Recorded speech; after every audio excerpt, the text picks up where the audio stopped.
This is day 6 of giving you a harsh truth about life that I wish someone else told me earlier. And today's truth is about self-love. And self-love is simply just holding yourself to a higher standard than everyone else does. So think about the 85-year-old version of yourself who is exactly the man that you want to be and has lived the life that you want to live, and then ruthlessly and humbly looking at the abomination of a man that you are now compared to him. And then step by step, breaking down every single difference between the two of you and starting to work on the first one and beginning to work on it from square one. And this is a realization that I had when I first started working out when I was 15 years old, which was that I don't have to deserve the results that I get, but I can still have them. Like, I can eat a certain way and lift a certain way, and no matter what, even if I'm a shitty person or whatever, I can still get the results that I want. Granted, I didn't want to be a shitty person, but you get the point. Like, you understand what I'm trying to say. But then on the other hand, I see people talk about self-acceptance and they try to put this belief on to other people that they have within themselves, which is that you should be comfortable and content with who you are, and that this is the hand that you've been dealt and you can't be better than this, and that you have to be satisfied with it. And honestly, I think that is the biggest embodiment of fucking failure that I have ever heard in my life.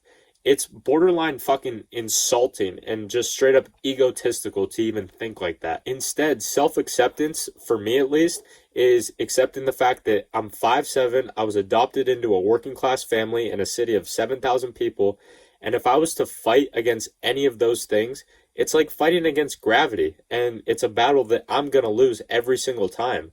But what I do with that hand that I've been dealt is ultimately what will determine my success that I have, not accepting the fact that I'm a victim of these circumstances and conforming to them based on the hand that I was dealt. So you can accept that the work you've done has created the outcome that you've created, but you don't need to accept that the outcome you've created is the end all be all and the last outcome that you'll ever have.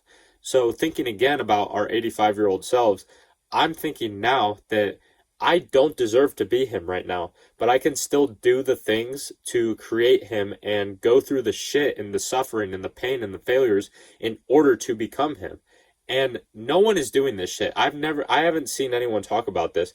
And the fact that no one else is doing it is a significantly massive indicator that you're doing the right thing. Every time I've had success in anything in my life, in any endeavor, it's always been off the back of doing the opposite of what everyone else does. So many people nowadays are mediocre, bro. Like, the bar has never been lower for success.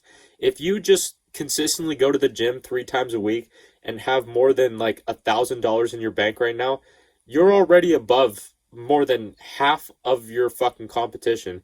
And that's all it takes to eliminate over half of your competition. But once you get up into the top 10, 5, 1% of men, that's when the bar starts to get significantly raised. That's when everyone has six packs. Everyone is continuously able to articulate their words without missing a single beat. That's where everyone else is making 10K a month and has the ability to travel wherever and whenever they want. But the bar of entry has never been lower, my friend.